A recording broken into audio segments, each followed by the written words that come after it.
How to learn anything fast. 1. Say out loud what you want to remember. Research shows that compared to reading or thinking silently, as if there's another way to think, the act of speech is a quite powerful mechanism for improving memory for selected information. According to scientists, learning and memory benefit from active involvement. When we add an active measure or a production element to a word, that word becomes more distinct in long-term memory, and hence more memorable. In short, while mentally rehearsing is good, rehearsing out loud is even better. 2. Take notes by hand. While it's faster to take notes on a laptop, using a pen and paper will help you learn and comprehend better. Researchers at Princeton University and UCLA found that when students took notes by hand, they listened more actively and were able to identify important concepts. Taking notes on a laptop, however, leads to mindless transcription, as well as an opportunity for distraction, such as email.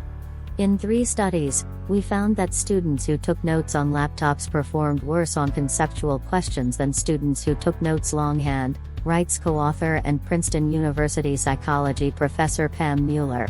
We show that whereas taking more notes can be beneficial, laptop note takers' tendency to transcribe lectures verbatim rather than processing information and reframing it in their own words is detrimental to learning. 3. Teach someone else. It may be occasionally true that those who can't teach. But research shows it's definitely true that those who teach speed up their learning and retain more. Even just thinking that you'll need to teach someone can make you learn more effectively. According to the researchers, when teachers prepare to teach, they tend to seek out key points and organize information into a coherent structure. Our results suggest that students also turn to these types of effective learning strategies when they expect to teach.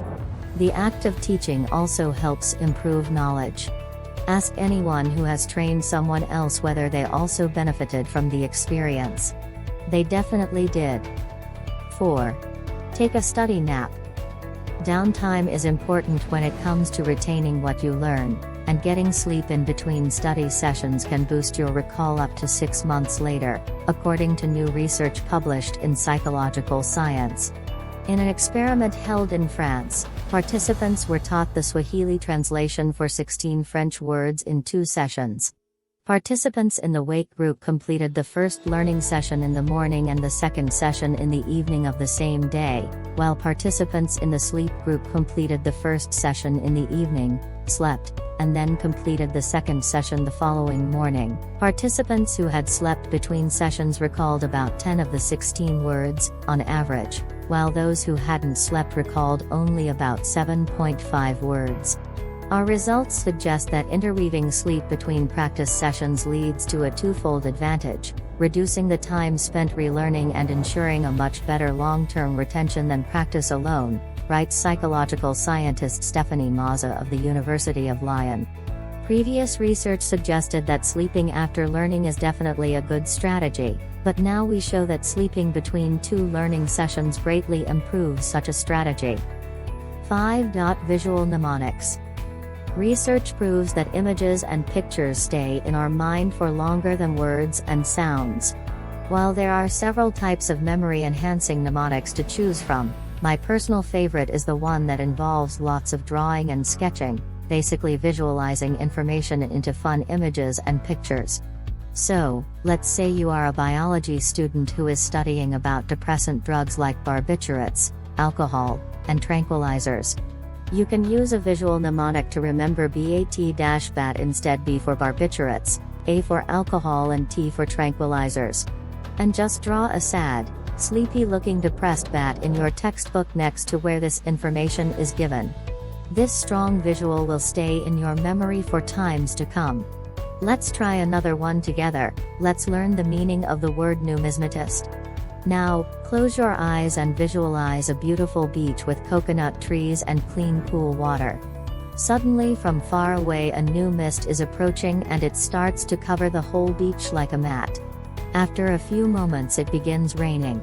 And instead of drops of water, coins are falling down from the sky. Open your eyes. Silly? Of course, but now you will never forget that a numismatist is another word for a coin collector. Okay, here is another one. Let's try this technique to study organic chemistry. How can you very quickly and effortlessly learn the Williamson ether synthesis? Here's how. Imagine a hill station, tall mountains and trees all around. Imagine this man called William and his naughty son sitting outside their resort. William is drinking a can of beer and his son is playing the mouth organ. Suddenly, they throw the mouth organ and the bottle of beer down the hill and find a surprise gift of the most beautiful feather flying up and landing on them. How fascinating. 6. Build on things you do know. Relating something new to something you're familiar with is called associative learning. Not the Pavlov's dog form of associative learning, but the kind where you learn the relationship between seemingly unrelated things. In simple terms, whenever you say, "Oh, I get it."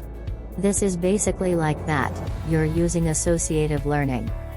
Need to learn something new? Try to associate it, at least in part, with something you already know. Then you only have to learn the differences or nuances. And you'll be able to apply greater context, which will help with memory storage and retrieval, to the new information you learn. All of which means you'll need to learn a lot less. Which science says will result in you being able to learn a lot more quickly. 7. Test yourself.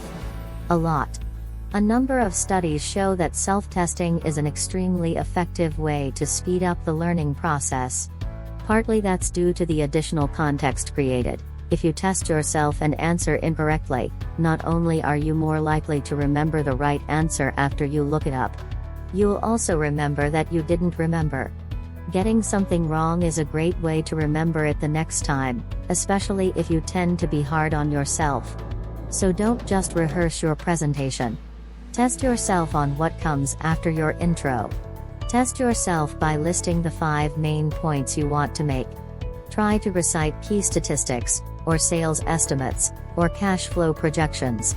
Not only will you gain confidence in how much you do know, you'll more quickly learn the things you don't know.